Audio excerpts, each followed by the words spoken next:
Salut à tous, c'est Baptiste et je suis très heureux de vous retrouver aujourd'hui pour un nouvel épisode du Podcyclette, podcast consacré au cyclisme sur route, et c'est la fin de saison de cyclisme sur route.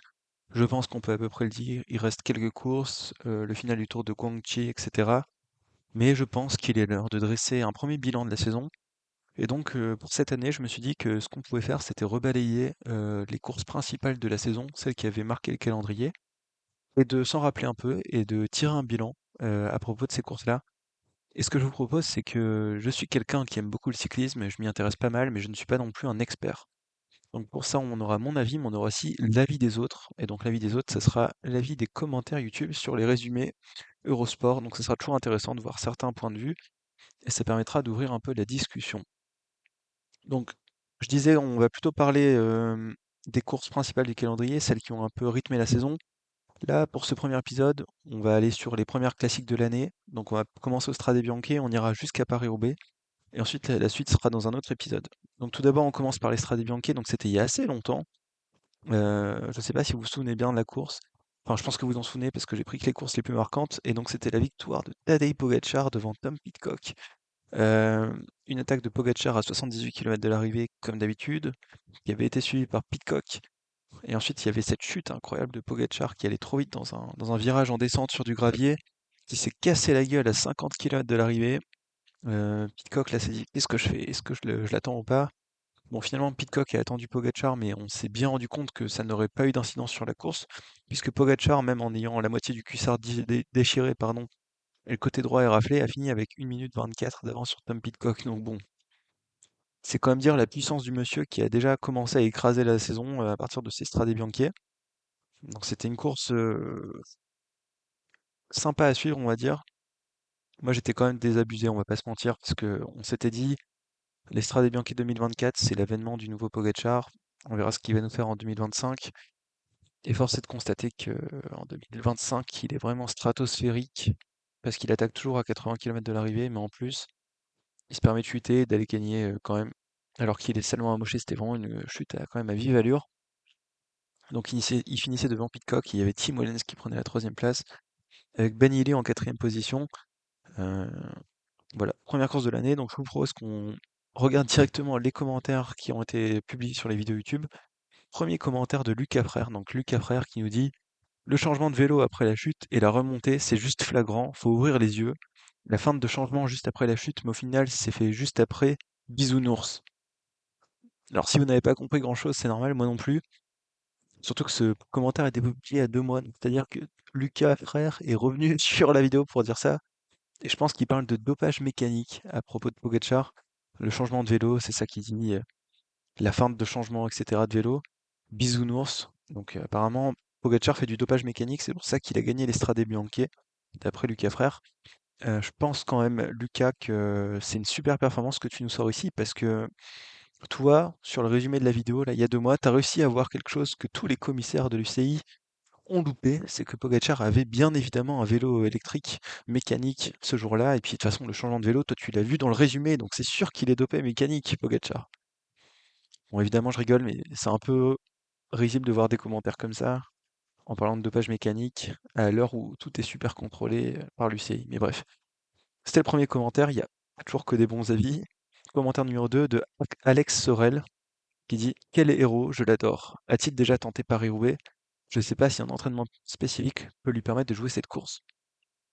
Donc ici, on a Alex qui est un grand fan de Pogačar, qui l'adore. Donc c'est vrai qu'il y a quand même une partie assez importante de la population qui suit le cyclisme, qui aime bien Pogačar.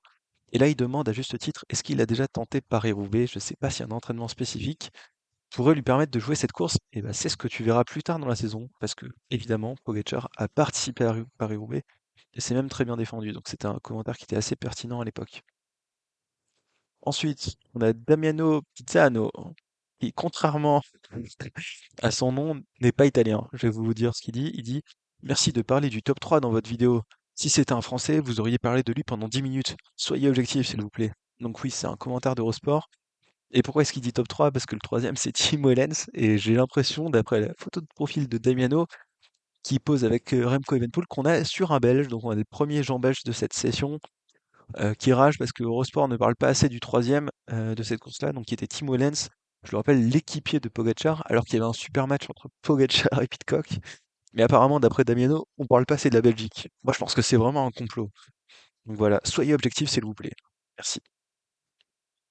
Et enfin, donc ça, c'était les commentaires. Et j'en ai plus sur les Strade Bianche. On va passer assez vite parce que c'est eux qui a plusieurs courses. Mais donc, premier bilan de cette course, on se dit, ah ouais, Pogacar est vraiment à un niveau stratosphérique. Et aussi, on se demande, est-ce qu'il n'y aura pas des séquelles pour la suite de la saison? Parce que c'est vrai que Pogacar a fait une chute à très grande vitesse. Là, sur le coup de l'adrénaline, il a réussi à repartir et gagner la course, mais on se demandait qu'est-ce qui allait se passer sur les courses suivantes, et notamment sur Milan-San Remo. Milan-San Remo, donc, deuxième classique dont on va discuter. euh, C'était une super course. Franchement, c'était les Strade Bianche. Moi, j'ai pas trop kiffé. Parce que Pogacar était juste trop fort et que j'aime bien l'adversité, pardon, mais sur Milan-San Remo, quelle course, mesdames et messieurs. On l'attendait depuis longtemps et l'attaque dans la Cipressa a enfin eu lieu. Énorme attaque de Pogacar dans la Cipressa qui n'était suivie que par Van Der Poel, Ghana qui a craqué un petit moment et Romain Grégoire. Romain Grégoire, parce que oui, Cocorico français. Bon, Romain Grégoire a craqué très rapidement, mais c'était le quatrième à suivre Pogacar, on va dire, le troisième du coup à suivre Pogacar dans cette Cipressa. Donc on a eu un duel, voire un truel de titans entre Van Der Poel, Pogacar et Ghana. Ghana qui craquait. Ensuite, on se fait attaque encore et encore, que ce soit dans la Cipressa ou le Poggio entre Pogacar et VDP. Là, c'était vraiment des images sublimes.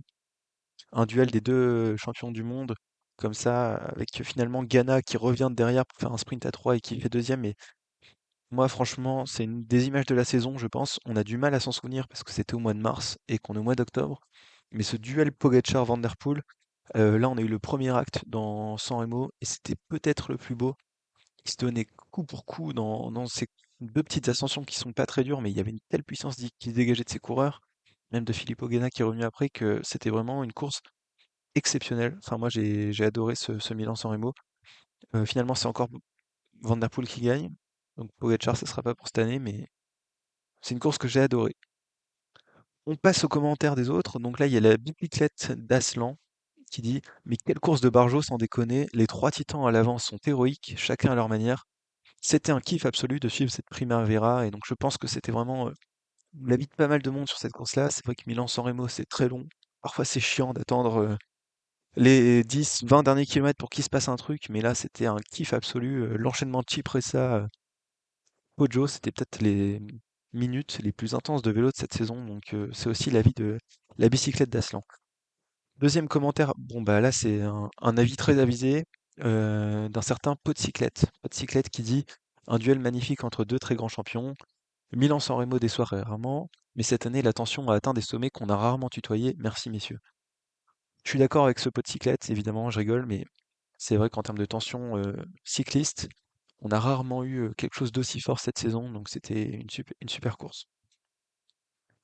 Steven007 qui nous dit: «Avec tout le respect que je dois à tous les commentateurs et diffuseurs de la course, je dois tirer mon chapeau, comme d'habitude, à la RTBF et le sublime Rodrigo Benkens.»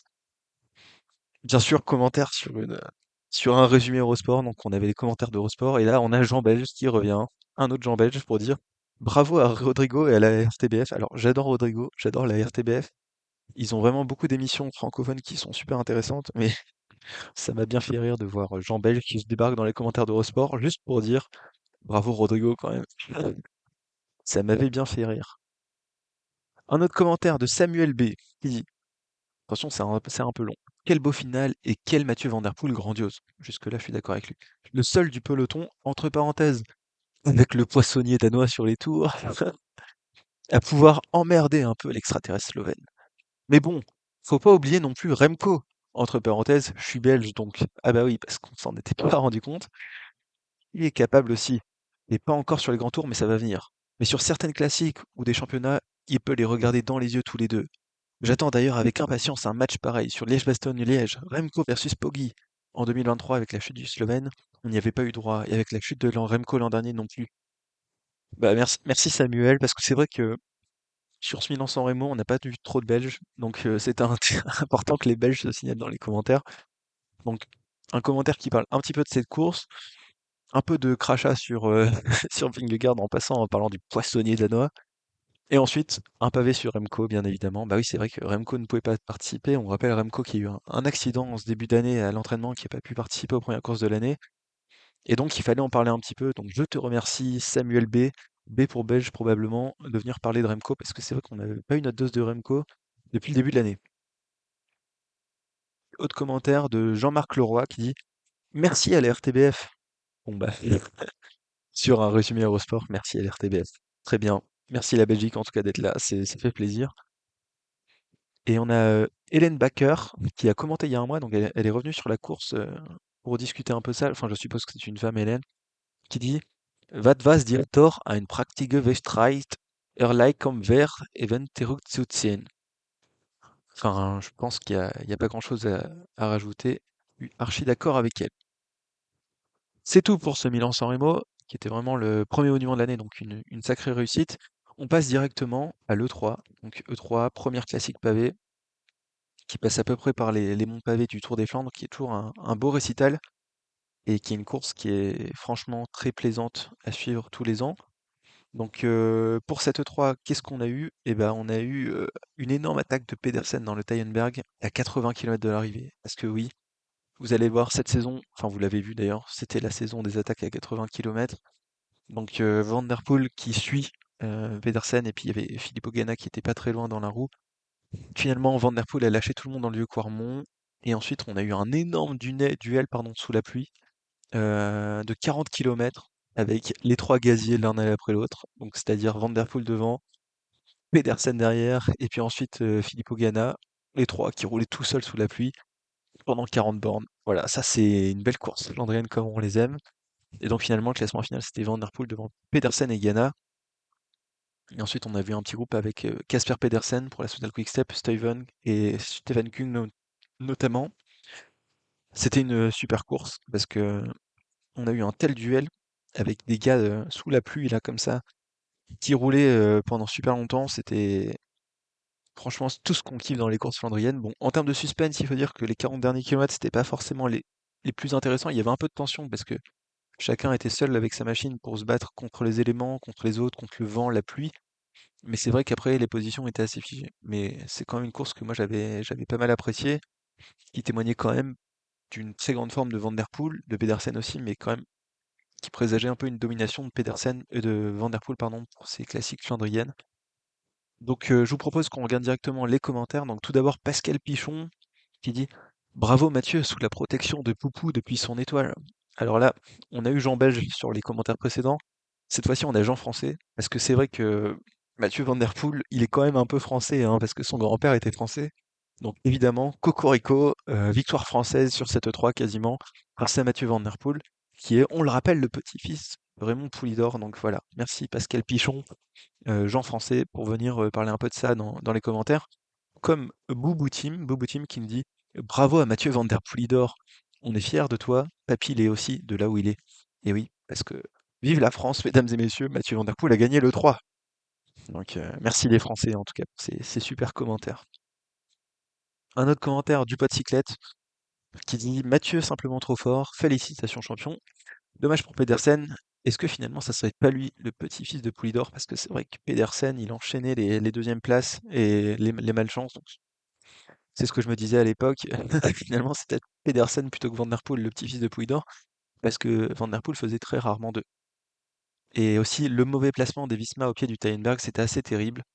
Je pense que Jorgensen avait les jambes pour accrocher Pedersen et Ganna. Parce qu'il faut dire qu'à ce moment-là, Van Aert n'était pas encore totalement remis. Et donc là, la carte, a priori, sur cette 3, c'était plutôt Jorgensen, mais il était très mal placé au pied du Tyenberg, ce qui a un peu coupé l'herbe sous le pied au Visma Lead the Bike, parce que Jorgensen avait l'air très fort et aurait peut-être pu accrocher Mats Pedersen et Filippo Ganna.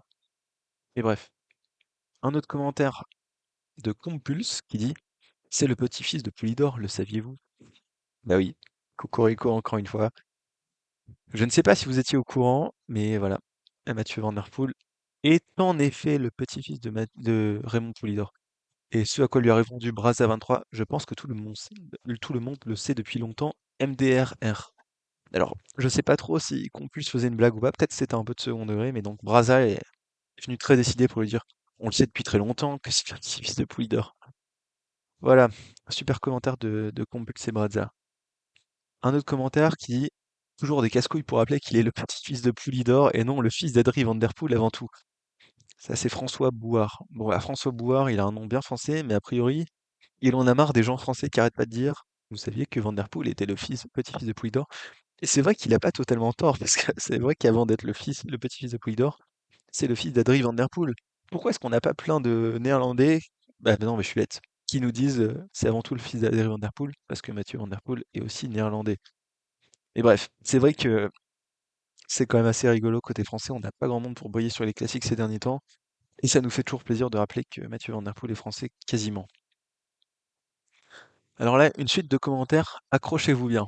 Raymond Antoine 752 qui dit il est très fort en parlant de Van Der Poel, mais trop bling bling. Son grand-père était plus humble avec les mêmes talents. Encore Raymond qui est probablement français et probablement de l'époque de Poulidor d'après son prénom, qui aime bien Van Der Poel, qui le trouve très fort, mais qui trouve qu'il est un peu trop bling bling et pas assez humble. Ce à quoi Bro FH lui répond bling bling n'est-il pas un adjectif un poil exagéré? Je ne vois pas ce qu'il fait de plus ou moins qu'un Alaf, Pogacar ou Sagan, ce qui est pas totalement faux. Et là, Passion Mecha vient dire il est pourri d'arrogance ce mec, avec sa Richard Mille aux moitiés, on rêve tout éveillé. Bon là, il y a eu un petit AVC dans le commentaire, mais c'est vrai que Van Der Poel roule avec une montre à 500 000 balles, une Richard Mille. Donc c'est ça qui a dû frustrer un peu Passion Mecha, qui répond donc à BroFH. Nicolas Ball vient rajouter son petit grain de sable en disant en plus, il est mauvais comédien. Il fait toujours semblant d'être à bloc, et ça se voit. Lui, il finit par écraser tout le monde. Le dérapage de la roue arrière. Ça ne trouve ça un peu suspect.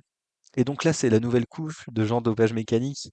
Parce que oui, Van Der Poel écrase toutes les courses, c'est parce qu'il a aussi du dopage mécanique. C'est vrai que après Pogacar, encore Van Der Poel, les deux sont dopés avec du dopage mécanique.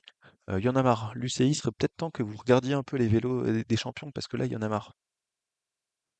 Ce à quoi BroFH lui répond: «Je ne sais pas sur quelle planète vous vivez les mecs, sans déconner». Bon, commentaire, qui fait du sens, on va pas se mentir. Et qui redemande à Nicolas, donc le mec qui parle de dopage mécanique: «Est-ce que tu as déjà fait du cyclisme en compétition un jour dans ta vie?» Je pense que j'ai même pas besoin de connaître la réponse vu le ridicule du commentaire. Et Nicolas qui lui répond: «T'as raison mon grand, je n'ai jamais fait de vélo. Il roulerait à 60 de moyenne que tu trouverais ça normal. C'est pas parce que tu as 18 ans et fait 3 courses que tu dois te prendre pour une gloire. Renseigne-toi sur le passé du cyclisme et reviens après». Donc apparemment on a un petit sujet dopage mécanique qui froisse Nicolas et Bro. Moi je vais pas vous mentir, je suis clairement du côté de Bro. Je pense qu'il n'y a pas de dopage mécanique. Ça se verrait, tout simplement, parce que les vélos sont archi contrôlés. Donc il faut arrêter un peu avec ce fantasme-là. Pogacar et Van Der Poel étaient juste très forts sur les campagnes des classiques. Ils ont peut-être d'autres avantages physiologiques, peut-être qu'ils ont des meilleurs nutritionnistes, des meilleurs programmes d'entraînement, mais en tout cas, c'est clairement pas du dommage mécanique. Il faut arrêter avec cette chimère. Voilà, on a parlé assez de ça. On passe à Gand-Wevelgem. Donc Gand-Wevelgem, qui est une course que j'apprécie particulièrement et qui a été écrasée cette année par enfin Mats Pedersen, parce qu'il avait du mal à s'imposer jusque-là. Donc dans ce Gand-Wevelgem, on a Pedersen qui est attaqué à 70 bornes de l'arrivée, sur le secteur empierré. Il y avait Philipsen et Koy qui pouvaient le suivre. Crevaison pour Philipsen et chute pour Koy. Donc bah, Pedersen se retrouve un peu solo avec l'échappée, et donc il fait quasiment tout en solitaire. Et un peloton complet derrière Mats Pedersen n'arrive pas à revenir dessus. C'était quand même une performance de fou furieux. Euh, C'était Tim Merlier et Jonathan Milan qui avaient complété le podium au sprint, donc. Mais c'était une sacrée course, ce Gand Wevelgem. En termes de suspense, on va pas se mentir, c'était aussi bof parce qu'à un moment, on a compris que Pedersen n'allait jamais être pris. Par contre, quel spectacle quand même. Mats Pedersen, c'est quand même super impressionnant. Il faisait un début de saison vraiment magnifique à ce moment-là. Et encore, c'était pas la fin. Donc, grosse saison de Pedersen qui s'est mis un peu dans l'idée de faire des attaques de loin. Et c'est ce que précise Marc dans les commentaires, puisqu'il dit: bon, ok, c'est la nouvelle manière de courir pour gagner. À l'image de Pogacar et Van Der Poel, désormais Pedersen. Pas trop d'arrivée au sprint pur, on attaque à plusieurs dizaines de kilomètres de l'arrivée, on écrème le peloton, on écrème les coureurs échappés et on finit. Énorme numéro de Pedersen, mais bon, si les courses ressemblent à cela à l'avenir, je trouve que c'est un commentaire assez intéressant qui pose la question de l'intérêt des courses cyclistes. C'est vrai que cette saison, depuis même 2 3 ans, on a un phénomène un peu particulier où les coureurs les plus forts attaquent de très loin. Et la question, c'est de savoir est-ce que ça profite ou pas au spectacle des courses? C'est un sujet qui est vraiment intéressant parce que certes, on a des courses qui décantent plus tôt, on n'attend pas à grouper jusqu'aux 5 derniers kilomètres pour se la faire dans la dernière côte ou le dernier secteur. Après, c'est vrai qu'en termes de suspense, finalement, on a souvent la réponse du vainqueur assez tôt dans la course. Donc, je suis pas si certain que ce soit profitable au spectacle, avec un peu de recul comme ça. Est-ce qu'il vaut pas mieux des attaques de plus proches de l'arrivée, en ménageant le suspense, quitte à s'ennuyer un petit peu sur la moitié de la course et attendre le final pour que ça soit bien? Ou est-ce qu'il faut regarder dès la moitié de la course pour voir la grosse explication et ensuite le dernier tiers de la course, on a déjà à peu près le résultat et on attend?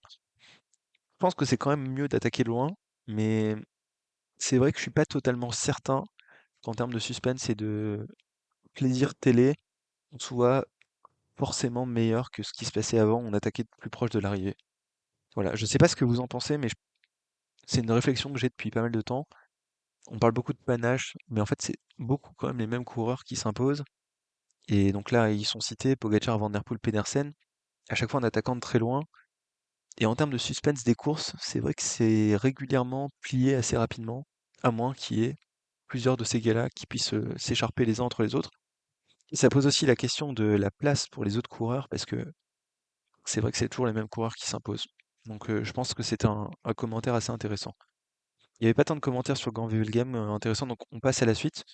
Mais l'après Gand-Wevelgem, c'est bien évidemment la travers la Flandre, donc Dwars door Vlaanderen. Euh, une course qui, cette fois-ci, n'avait pas Pogacar, n'avait pas Van Der Poel à son départ, mais qui avait la Visma Leasebike bien au complet. La Visma Leasebike qui a lancé un coup de bordure à 70 km de l'arrivée. Une image tout simplement incroyable. Je sais pas si vous vous en souvenez, c'est la course où Wout van Aert revient à peu près à un bon niveau et où les Visma écrasent cette course du Pro Cycling Manager et ensuite ils se font un petit contre-la-montre par équipe. Là, il y avait je sais plus qui, on va dire Affini qui avait lancé le truc et derrière il y avait Jorgensen, Benoot et Wout van Aert, trois coureurs de classique très costauds.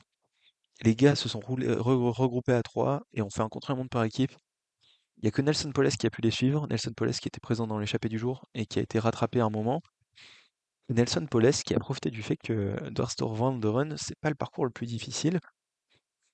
Et il était avec trois Bismal is the Bike, donc évidemment, bah lui, son but c'est pas de rouler. Et la Bismal is the Bike a fait n'importe quoi, puisque la Bismal is the Bike s'est dit, on va la jouer au sprint quand même. Attends, on est trois, il est un, on va quand même pas l'attaquer.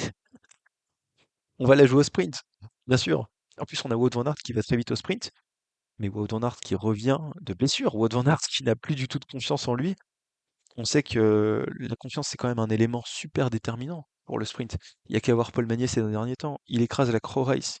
Il écrase le tour de je sais plus quel pays. Là, le tour de Guangxi maintenant. euh, le tour de Slovaquie, pardon, chercher. Parce qu'il est en confiance. Aussi parce que l'adversité n'est pas très forte, mais c'est aussi parce qu'il est en confiance. Et là, on met au sprint Wout van Aert en lui disant, mec, on est trois, mais on pense qu'on a plus de chances de gagner si tu sprints face à Paulès en 1v1 que si on attaque Paulès alors qu'on est 3 et qu'il est seul. Ça, c'est quand même assez fou. Et bah, finalement, c'est Paulès qui gagne au sprint. C'est terrible pour Wout van Aert, évidemment, mais c'était une image quand même fantasque parce que sur cette course, on a eu la Visma tellement forte au moment du coup de bordure et tellement faible au moment de la stratégie sur la fin de course que c'était tout simplement lunaire, quoi. Et c'était une course bah, vraiment qui a marqué le calendrier aussi pour ça. Je vous propose de passer aux commentaires. Tout d'abord, mon commentaire, celui du Podcyclette, bien évidemment. Si l'objectif était de mettre Wout van Aert en confiance, en le faisant gagner au sprint, c'est chose ratée. Ah oui, parce que, a priori, la tactique de la Visma Lease the Bike, c'était de se dire, Wout n'est pas en confiance, il n'a pas gagné depuis super longtemps. Là, on peut lui faire gagner une semi-classique flandrienne. C'est au sprint face à Paulès, il va le taper tous les jours. Il va reprendre confiance. On va se dédier à lui. On va dire, non, non, mais mec, on a confiance en toi. Et bah là, c'était complètement raté parce que Van Aert, il était pas en confiance et il a raté son sprint. Donc là, c'était terrible quand même pour la confiance. Et je continue le commentaire. S'il faut positiver, c'est quand même intéressant de voir la Visma reprendre du poil de la bête à l'aube du Ronde et de Roubaix. Parce que c'est vrai que ces derniers temps, la Visma Leaseback, c'était pas non plus le top du top. Et là, en fait, quand on voit le coup de force qu'ils ont fait sur la travers la Flandre, on se dit peut-être qu'il y a moyen que au Tour des Flandres et à Paris-Roubaix, cette équipe Visma Leasebike fasse quelque chose. Parce qu'on s'en doutait qu'il y aurait Pogacar au Honde, on savait pas encore s'il allait venir à Roubaix. Et on savait qu'il y avait aussi Van Der Poel qui allait être très fort. Et là, on se dit, il y a peut-être une troisième puissance qui est en train d'arriver, c'est pas Wout van Aert, c'est la Visma Leasebike parce qu'ils ont une équipe de folie. Et donc, ça aurait pu être quelque chose d'intéressant. Et c'est vrai que, bon, sur Paris-Roubaix, on les a pas trop vus, sur le Tour des Flandres, on les a mieux vus, les Visma Leasebike. Et en fait, c'était quelque chose qu'on pouvait un peu présager en voyant ce tour, cet à travers la Flandre. Et là, ce commentaire que j'avais posté, donc, me répond Berno qui dit: Wout, il est fini, sa carrière est terminée. Bon, bah, si Wout van Aert est fini, je pense que non, quand même. Euh, il suffit de voir, il a fait une belle campagne de classique finalement. Il n'a pas gagné, mais il a fait un beau Tour des Flandres, on en parlera juste après. Il a fait un Paris-Roubaix pas si dégueulasse, et il est allé s'imposer en Pogacar à Paris sur le Tour de France. Donc c'était quand même une belle fin de saison pour Wout van Aert. C'est pas à la hauteur des objectifs qu'on peut attendre d'un Wout van Aert, je suis bien d'accord. Mais il reprenait un peu du poil de la bête quand même après s'être fait des chutes à répétition. Et donc, Wout van Aert n'est peut-être plus le grand coureur qu'il était à l'époque, mais il n'est pas finito pour autant. Commentaire numéro 2, euh, s'ils l'ont pas assez attaqué, à tour de rôle dans les derniers kilomètres pour l'épuiser un peu et tout jouer pour le sprint de Wout. Ça, c'est Samuel B qui nous dit ça, donc il est belge. Mais j'ai pas trop compris, ils l'ont pas assez attaqué à tour de rôle, pardon, j'avais mal lu. Dans les derniers kilomètres pour l'épuiser, bah c'est vrai. Parce qu'au lieu de tout jouer au sprint, il y avait clairement une stratégie à jouer. On faisait attaquer Benoît et Jorgensen. Ça n'a pas été le cas. C'est très mal joué. Et il dit malheureusement à 3 contre 1, c'est la honte totale. Bravo Paulès. Donc là, totalement d'accord avec Samuel sur ce commentaire-là. C'est la honte. Je sais pas si c'est la honte pour les coureurs. Je pense que c'est plutôt une directive de la direction d'équipe. Donc c'est la honte pour les directeurs sportifs. Et quand même bravo à Nelson Paulès parce que ce qu'il a fait, c'était pas rien non plus. Gilles qui nous dit: «Ah, voir les équipes étrangères, pardon, intégrer si bien la FFL», 3 points de suspension. C'est vrai que c'était quand même sacrément FFL ce move-là. Du coup, FBL, Fédération belge de la loose ou FNL, Fédération néerlandaise de la loose. Je sais pas trop si on doit le dire du côté de la nationalité des coureurs, donc ils sont, pour rappel, Jorgensen américain, mais les Benoît et Van Aert sont belges, ou alors si c'est plutôt la direction d'équipe, la Visma Leasebike, mais c'est vrai que c'était quand même une belle tranche de rigolade, on va pas se mentir. Un autre commentaire de La Bicyclette d'Aslan, donc dont on a déjà parlé, qui est assez intéressant. Il dit: «Elle est belle la clim, c'est incompréhensible. Premier point, Van Aert n'a donné aucune garantie sur le 3 vendredi dernier. C'est vrai que Van Aert était vraiment pas au niveau. Sur le 3 qui était juste avant, on était probablement en mesure de se questionner du côté de Visma, de se dire: est-ce qu'on va vraiment le jouer au sprint euh, avec Van Aert alors qu'on a vu que sur le 3 il n'était pas au top. Deuxième point, en courant ainsi le 3v1 devient un V1 sur 250 mètres. Donc avantage numérique inexploité. Encore une fois, super d'accord avec ce qu'il vient de dire, parce que c'est vrai qu'ils étaient à 3 contre 1. Ils ont dit on la joue au sprint. Certes, Van Aert il va vite au sprint, mais du coup le 3 contre 1 devient un 1 contre 1. Et sur seulement 250 mètres, alors qu'ils avaient 20 ou 30 km où ils étaient à 3, avec Paulès, ils auraient tellement pu tenter quelque chose à de nombreuses reprises. C'est terrible d'avoir couru comme ça. Et numéro 3, si le but c'était de donner de la confiance à Van Aert, c'est tout l'inverse qui est obtenu. Il va pas dormir dans les jours qui viennent et vous passez pour des peintres. De héros, et la bordure était magnifique à 70 bornes, à zéro. Bah, je pense que c'est vraiment le commentaire qui résume le mieux cette course. Belle l'analyse de la bicyclette. Euh, c'est vrai que voilà, c'était super, la bordure à 70 bornes. Et ensuite, bah, ils ont fait n'importe quoi en faisant devenir ce 3v1 à 1v1. Et en plus, ils ont plombé Van Aert en termes de confiance. Donc c'est vraiment un zéro pointé pour la Visma Leasebike sur cette épreuve-là. Jean-Marcel qui dit splendide avec emoji de doigt. Victoire de Paulette alors qu'il était encadré par 3 Jumbo Visa avec un cœur. Bon, petit souci de clavier peut-être ou alors de connaissance des équipes, mais bon, c'était à peu près ça, oui. C'était à peu près une super victoire de Paulette. C'est vrai qu'il était avec 3 Jumbo Visa, donc voilà. On passe au Tour des Flandres. Le Tour des Flandres, donc, deuxième monument de l'année, et encore une fois, quelle course. C'est vrai qu'on était gâtés sur Milan-San Remo. Le Tour des Flandres, c'était pas trop mal. Donc le Tour des Flandres, pour rappel, Pogacar attaque dans le bas du Vieux-Quarmont à 56 km de l'arrivée. Comment est-ce qu'il attaque? Eh ben en doublant tout le monde dans l'herbe sur le côté, alors que c'était sur la partie bitumée. mais il était mal placé, donc il a dit: «Allez, je passe par l'herbe, je double tout le monde et je mets une attaque nucléaire». Ce à quoi a répondu directement Wout van Aert. Donc ça, c'était une première bonne nouvelle parce que Wout van Aert était bien placé dans le peloton. Donc il le suit, Pogacar. Il s'accroche, c'est difficile, mais il le suit. Et là, on ne voit pas Van Der Poel. Parce que Van Der Poel était super mal placé. Alors, c'est vraiment pas dans ses habitudes, mais cette fois-ci, il était mal placé. Et il est revenu comme une fusée. C'était impressionnant. Regardez les images à nouveau, mais c'était complètement fou la vitesse à laquelle il est revenu. Van Der Poel, là, dans ce deuxième passage du Vieux-Quarmont à 56 km de l'arrivée, c'était fou. Et on avait en plus Jorgensen et Pedersen qui se sont accrochés, mais la vitesse à laquelle Van Der Poel est revenu à ce moment-là, on s'est dit, waouh, comment est-ce qu'il va pouvoir perdre avec une telle forme? Ensuite, qui dit Vieux-Quarmont dit Paterberg, donc attaque de Van Der Poel. Pogacar arrive à suivre, pas les autres, mais ça se regroupe quand même derrière. Ensuite, on passe dans le Copenberg, attaque de Pogacar, seul Van Der Poel peut suivre, mais ça se regroupe encore une fois après, parce que à chaque fois il y a des petites transitions où ça revient. On arrive dans le Taillenberg, attaque de Pogacar encore une fois. Van Der Poel peut suivre. Cette fois-ci, Pedersen suit aussi. Il craque un peu plus loin parce que il a suivi longtemps, mais à un moment il y avait un replat, puis ça revenait un peu en montée. Là, il a galéré, Pedersen. Et ensuite, regroupement total avant le dernier vieux Quarmont, donc avec Wout van Aert qui revient, Pedersen, Stuyven notamment, et une attaque de Wout van Aert qui anticipe juste avant la bosse, donc sur la partie plate avant le vieux Quarmont, mais c'était pas assez parce que Pogacar a attaqué et la personne a été capable de le suivre. Extinction des lumières pour Mathieu Van Der Poel et Pogacar s'en va gagner son deuxième Tour des Flandres en solitaire. On se pose la question pour Van Der Poel, pourquoi il n'a pas été capable de le suivre? Il y avait une chute de Van Der Poel aussi, dont on n'a pas parlé, mais il y a eu une chute au début de la course qui a pas dû l'aider. C'était assez loin, mais ça, une chute n'est jamais anodine, comme on dit. Et il y a eu aussi cette attaque dans le Paterberg. Peut-être qu'il aurait dû juste se contenter de suivre, peut-être qu'il a grillé un peu de cartouches comme ça. Mais ouais, le Pogacar était vraiment le plus fort sur cette course-là, encore une fois. Et si le premier duel avait basculé à l'avantage de Van Der Poel, c'est-à-dire en Milan-San Remo, cette fois-ci, c'est Pogacar qui s'impose. Je pense qu'en fait, le Tour des Flandres est juste trop dur pour que ça soit quelqu'un d'autre que Pogacar qui gagne. En termes de jambes, il est juste trop fort. Et donc, avec le dénivelé qui est propre au Tour des Flandres, Van Der Poel ne peut pas suivre toutes les attaques de Pogacar. Et il y a un moment où ça a cassé. Donc voilà, Pogacar qui gagne tout seul. Une minute derrière, on a un trio magnifique avec Pedersen, Van Der Poel, puis Van Aert. Van Aert qui fait encore quatrième, le pauvre. Pedersen 2, Van Der Poel 3. Stuyven qui était aussi dans ce groupe-là, qui finit cinquième.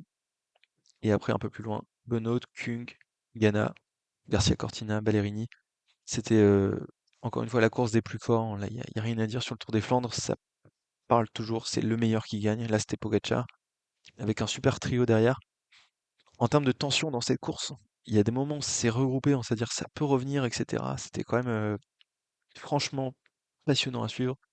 Il y a peut-être, on va dire, les 10 derniers kilomètres où là, on a compris que c'était Pogacar qui allait gagner et que de toute façon, derrière, même s'ils étaient plusieurs, ils étaient moins forts, donc ça allait pas revenir. Mais c'était quand même une très belle course à suivre. Et j'ai bien aimé la résilience de Wout van Aert, la résilience de Jasper Stuyven, de Tige Benoot. C'était vraiment une course exceptionnelle. Notez côté français un petit peu de déception parce qu'on est à 16 et 17 par Peintre et Madouas. Donc c'est pas top quand même. Mais bon, après ils étaient dans un énorme groupe, hein. Ceux qui se sont joués la huitième place, il y avait quasiment 40 mecs pour se la jouer, donc voilà. Mais quand même une course super bien sûr. On va regarder ce que ça donne dans les commentaires. Chris qui dit les grands-parents disent on a connu Merckx, nous pourrons dire on a connu Pogacar. Un martien comme ça, il y en a un tous les 50 ans. Et c'est vrai que la force qu'a encore montré Pogacar sur cette course-là, en plus avec son maillot de champion du monde, c'est quand même pas sans rappeler un autre coureur qui s'appelait Eddy Merckx. Donc probablement que là, encore une fois, Pogacar était en train de parachever son œuvre qui fait de lui le meilleur cycliste du siècle et peut-être un des deux meilleurs cyclistes de l'histoire. Commentaire de Kant 111. Trio de commentateurs incroyable. J'ai pas Eurosport, mais je viens à chaque fois regarder le résumé pour le vivre avec vos commentaires. J'en profite donc pour passer un petit hommage quand même à Guillaume Di Grazia. Donc c'était le trio de commentateurs dont on parle Kant, c'est Guillaume Di Grazia, Jackie Durand et Steve Chenel, qui était vraiment un trio pardon exceptionnel. Moi j'aimais beaucoup suivre les courses avec les trois. il s'est passé ce qui s'est passé pour Guillaume Di Grazia en termes de comportement et de d'éviction d'Eurosport. À la limite, peu importe. Enfin, il probablement payé ce qu'il aurait dû payer. Di Grazia, c'est normal qu'il se soit fait virer. Mais quand même, il nous a bien commenté le cyclisme pendant de longues années. Donc maintenant qu'il est décédé, je pense qu'on peut le dire. Merci Guillaume pour ses commentaires. Et c'est vrai qu'on avait toujours un bon trio avec Jackie et Steve, donc ça fait un peu de peine de dire que de toute façon on n'aura plus ce genre de commentaires, mais faut aussi laisser la place aux jeunes maintenant. On verra si certains sont capables de prendre la relève, mais voilà. Petit message pour Guillaume Di Grazia quand même. Ensuite, Jonas, qui parle de Pogacar, c'est pas Jonas Vingegaard, j'espère, mais moi que c'est celui qui soit venu écrire sur YouTube, sur Eurosport France, mais c'est incroyable quand Pogacar, quand il part en échappée, on dirait que personne peut le suivre. C'est incroyable. En plus, on dirait qu'il force même pas. Ça serait quoi? Il se donne 100% obligé, il se laisse de la marge, il peut pas être à 100% tout le temps. Je pense que ça serait trop fatigant, mais c'est un extraterrestre, ce monsieur, c'est pas possible. Jonas, ça manque de ponctuation. Voilà. Mon message est trop long. Il y a aucune virgule, aucun point, c'est un enfer. Ceci dit, dans le fond, il a pas totalement tort. On dirait qu'il force même pas. C'est vrai qu'il y a des moments où on a du mal à lire la douleur sur le faciès de Pogacar. Et il peut pas être à 100% tout le temps. Je pense pas, ça serait trop fatigant. Bah ça, on sait pas trop, hein. C'est la question du pic de forme de Pogacar. Pogacar est en forme toute l'année. C'est un extraterrestre, ce monsieur, c'est pas possible. Je suis plutôt d'accord dans le fait que Pogacar, on va pas rentrer dans la polémique du dopage, mais c'est quand même un coureur qui, à l'heure actuelle, a des qualités qui font qu'il est largement au-dessus de tout le monde et qu'il n'a pas forcément besoin de se donner à 100% pour s'imposer. Là, je pense que sur le Tour des Flandres, il était quand même pas loin des 100%, on va pas se mentir, hein. Je pense qu'il s'est donné à fond. Mais ouais, c'est clair que Pogacar, en termes de jambes pures, ce qui parle donc sur ce Tour des Flandres, eh bah, il est juste trop fort, tout simplement. Et on passe à la dernière course pour ce premier épisode, qui est donc Paris-Roubaix. Paris-Roubaix, qui est donc le troisième monument de l'année, qui a été remporté cette fois-ci par Van Der Poel. Donc on disait Milan-San Remo Van Der Poel, Tour des Flandres, Tadej Pogacar, et cette fois-ci Paris-Roubaix pour Van Der Poel. Une belle alternance. Et donc, en termes de course, on a eu Pogacar qui a attaqué à 103 km de l'arrivée dans Avelui. Il faut dire que déjà Pogacar, sa présence à Paris-Roubaix n'était pas sûre. Il y avait quand même de gros soupçons, mais finalement à un moment il a dit je viens. Et on s'est vraiment demandé, je me suis demandé moi dans la preview, est-ce que Pogacar est capable de briller sur cette course-ci? Euh, Juste en termes de qualité, on sait qu'il a des très bonnes jambes, mais qu'il a besoin quand même de relief pardon, pour faire des différences. Surtout on s'était dit, Paris-Roubaix c'est une course de connaisseurs. La première fois que tu participes, tu peux pas gagner. Et en effet, il peut pas gagner. Parce qu'il a attaqué à 103 km de l'arrivée, c'était très bien joué. Parce que ça lui a permis de s'isoler un peu. Parce que Pogacar, dans un peloton à 100 personnes dans les pavés, il a jamais fait Paris-Roubaix. Il y a vraiment beaucoup de risques qu'il se passe quelque chose et que ça aille pas.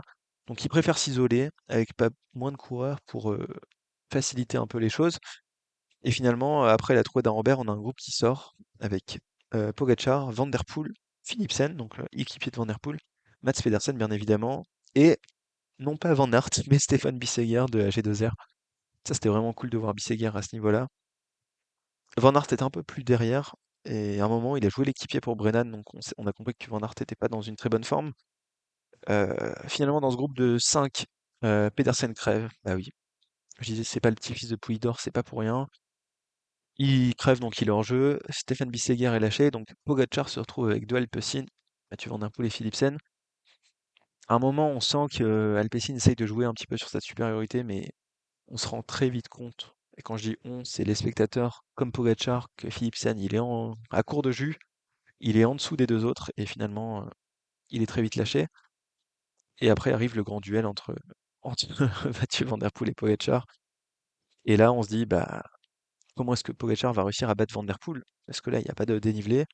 Il y a eu des faux plats où il a essayé de l'attaquer, etc. Mais donc, Pogacar était un peu sans solution, et donc il fallait attaquer dès qu'il pouvait. Donc sur tous les secteurs pavés, Pogacar a attaqué. Et il a attaqué dans Envelin, et il a attaqué trop fort, ce qui l'a poussé à la faute. Il est sorti trop large sur un virage, il est tombé, il a déraillé, bref. Il a perdu 30 secondes et il a jamais revu Van Der Poel parce que Van Der Poel, c'est tout simplement un monstre sur les classiques flandriennes. surtout sur Paris-Roubaix, là où il n'y a pas de dénivelé pour venir le rechercher. Et donc, à partir de ce moment-là, bah, c'était figé. À un moment, Pogacar est revenu un peu sur Van der Poel, je crois, à 20 secondes, si je dis pas de bêtises. Mais finalement, il n'a pas réussi, c'était trop dur. Et Van der Poel s'impose avec 1 minute 20 d'avance sur Pogacar. Et derrière Pogacar, troisième, Mats Pedersen, bien évidemment, toujours les mêmes. Quatrième, Wout van Aert. Donc Van Aert qui était dans le mal, qui a collaboré pour Mathieu Brennan. Mathieu Brennan, pour rappel, finit à la... Je trouve pas, il est très loin dans le classement. Il finit à la 44e place. Van Aert a roulé pour lui. Sauf que Van Aert, c'est un coureur de monument, et au plus c'est long, au plus ça lui va bien. Et donc il finit quand même quatrième devant Florian Vermeersch, l'équipier, euh, maintenant chez UAE de Pogacar. Équipier qui avait déjà fait deuxième sur Paris-Roubaix, on le rappelle. Derrière Sonny Colbrelli, si je dis pas de conneries, en 2021, ou en 2020. 2020, pardon. Et donc, bah, Van der Poel qui s'impose parce que Pogacar était tout simplement pas assez expérimenté. On a vibré que, moins que pour le Tour des Flandres, beaucoup moins que pour Milan-San Remo. Mais c'était quand même super de voir Pogacar sur cette course-là, parce que sinon il n'y aurait pas grand monde pour challenger Mathieu Van Der Poel, hein, tout simplement, qui est vraiment lui un extraterrestre sur cette course-ci. Dans les commentaires des autres, on a tout d'abord Jean Neymar qui nous dit un duel au sommet pour deux grands champions. Merci pour le spectacle. Bah, je pense qu'il n'y a pas grand-chose à rajouter. Merci pour le spectacle, évidemment. Et c'est vrai qu'on a encore une fois un duel entre ces deux champions-là qui nous ont animé les trois premiers monuments de la saison. Et c'était cool d'avoir l'un pour aller titiller l'autre à chaque fois. Marie Godard qui nous dit félicitations à Monsieur Van Der Poel, superbe athlète. Papy Poupou devrait être fier là-haut. Bah oui, bien sûr. Parce que encore une fois, une victoire française avec Mathieu Van Der Poel.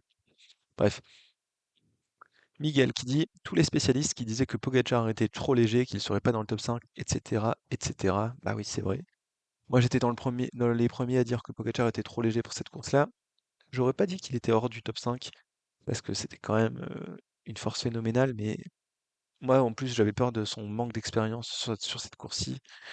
Et le fait qu'il fasse top 5, c'était possible, mais la manière dont il a fait deuxième, c'était quand même super ahurissant.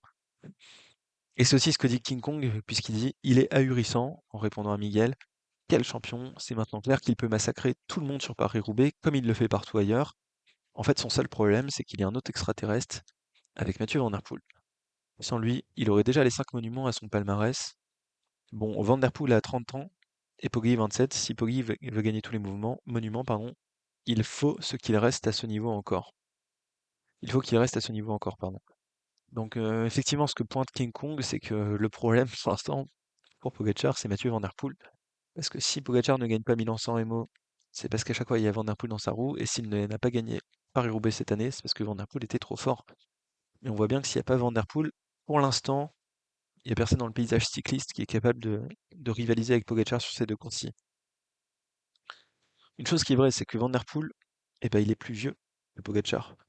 Et Van Der Poel, est-ce qu'il prendra sa retraite avant Pogacar? Ça, pour autant, c'est pas certain. Parce qu'on a vu que Pogacar, après le Tour de France, il disait qu'il était un peu usé et qu'il se voyait bien prendre sa retraite dans pas si longtemps. Donc on verra si Pogacar a la possibilité de courir ces monuments-là une fois que Van Der Poel sera soit à la retraite, soit aura subi un petit déclin physique, parce que c'est vrai qu'il y a 3 ans de différence. Van Der Poel, c'est peut-être pas non plus le gars qui va faire le plus long feu dans le cyclisme. On sait que c'est un coureur qui a besoin de s'amuser pour gagner. Après, avec Pogacar, il a de s'amuser pour courir, pardon, et on sait qu'avec Pogacar, ça fait quand même un sacré adversaire. Et se pose aussi la question de est-ce que il va faire un entraînement spécifique Pogacar pour aller gagner ses courses-ci? Bah, ça serait pas totalement déconnant que à partir d'une certaine année, Pogacar se dise bon, les grands tours, je les ai tous gagnés quasiment. Là, il lui manque le Tour d'Espagne. J'en ai un peu ma claque de faire le Tour de France et d'écraser tout le monde à chaque fois. Maintenant, j'ai envie de me concentrer sur les courses qu'il me manquent. Et donc peut-être qu'un jour, Pogacar fera des préparations spécifiques, changera un petit peu de profil pour essayer d'aller chercher ces courses qui lui manquent. On verra de quoi l'avenir sera fait. Un autre avis de Trank qui dit magnifique course à tous les niveaux. Probablement le dernier affrontement de l'année entre les deux meilleurs classic-men des dernières années, puisque Pogacar se retrouvera seul sur les Ardennaises. Bah, il a pas tort déjà, parce que c'est vrai que c'était le dernier gros duel entre Van Der Poel et Pogacar, après c'était finito. Et ensuite, il dit Pedersen et Wout van Aert complètent un magnifique quatuor qui est quand même bien au-dessus du lot en termes de technique pure, mais aussi de physique et de mental. Et ça revient un peu sur ce qu'on disait précédemment, sur le fait qu'on a une hégémonie des coureurs les plus forts sur ce calendrier.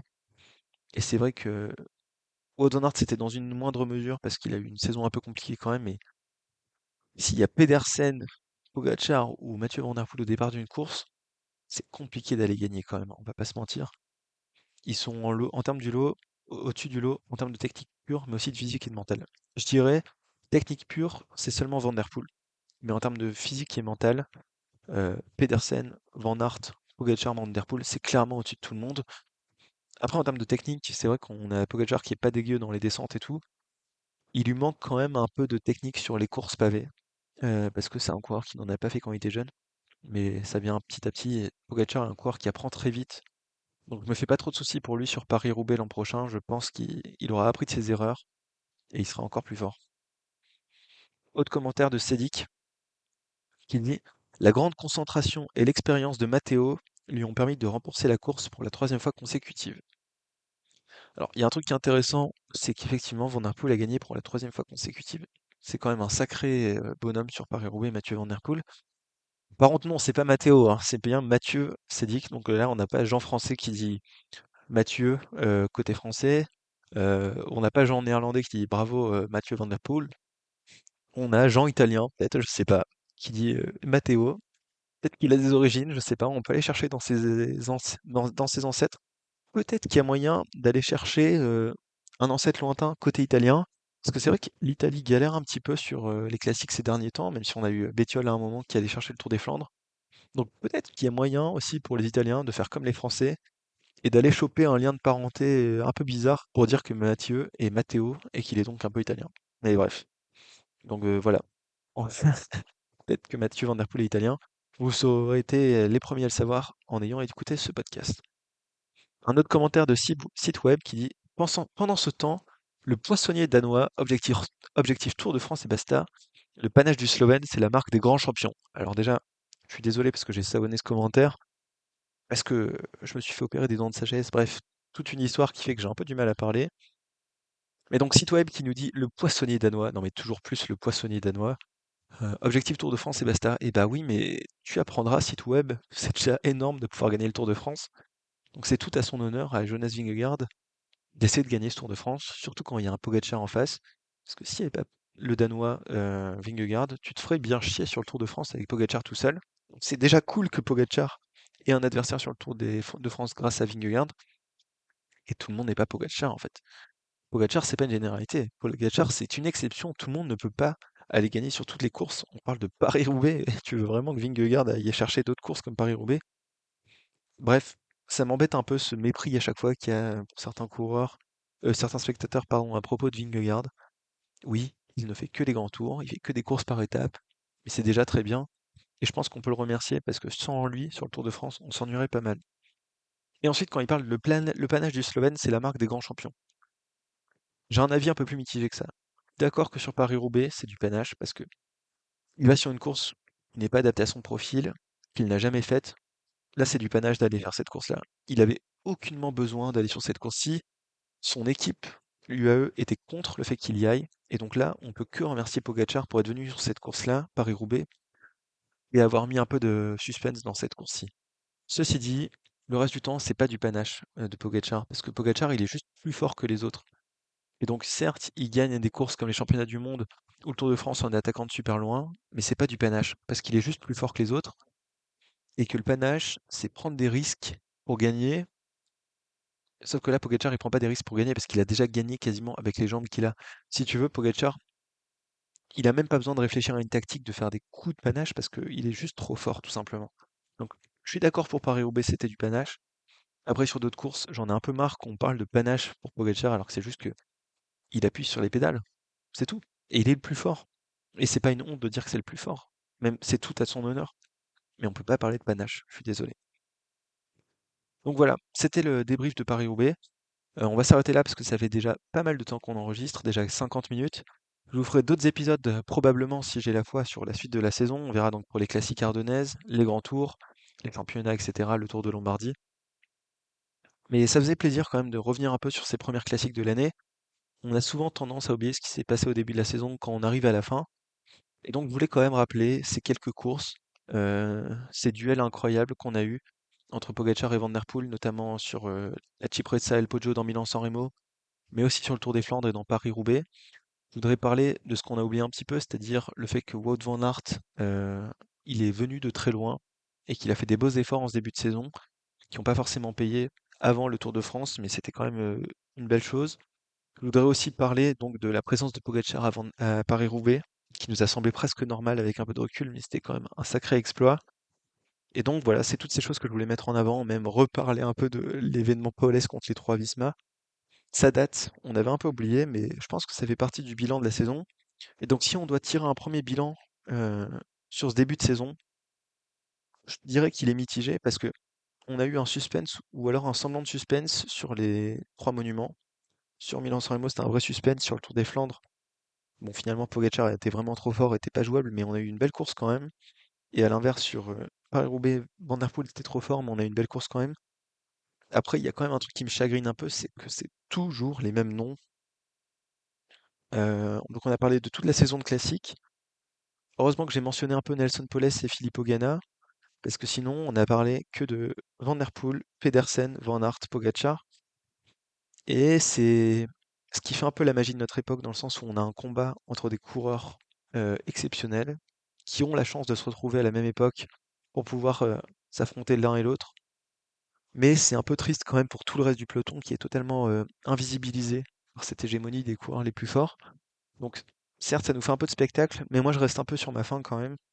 Là, j'en parle sans amertume parce que c'était il y a longtemps, mais je me souviens que j'ai déjà eu des sentiments vis-à-vis de Mathieu Van Der Poel où je me disais non mais c'est bon, j'en ai marre de toi. Alors que c'est un coureur exceptionnel, qu'il a fait beaucoup de choses super pour le vélo, mais c'est vrai que voir toujours les mêmes coureurs gagner, à la fin, ça devient un peu lassant. Van Der Poel, il était trop fort sur les courses flandriennes. Quand on voit encore son numéro sur l'E3, c'est pareil, il est trop fort le mec. Sur Paris-Roubaix, heureusement qu'il y a un extraterrestre comme Pogacar qui vient le concurrencer, parce que sinon il est trop fort. Donc merci aux coureurs de faire autant de spectacles, mais je suis pas totalement certain qu'on soit mieux loti à notre époque où on a des énormes champions qui raflent tout, plutôt qu'à une époque où on avait des noms un peu moins ronflants, mais où il se passait plus de choses différentes sur les courses. Bon voilà, c'était un petit débrief à chaud de... À chaud, bah non, pas du tout. Totalement à froid du début de la saison. On parlera dans d'autres épisodes de la suite. Dites-moi ce que vous pensez du concept, du fait de lire les autres commentaires. Évidemment, il y a beaucoup de rigolade. On s'est un peu moqué des Belges, des Français euh, dans les commentaires, mais je pense que c'était aussi l'occasion de d'avoir d'autres points de vue et d'ouvrir la discussion sur certains sujets. Donc dites-moi ce que vous avez pensé et je vous dis probablement à bientôt pour un autre épisode bilan de la saison. Salut!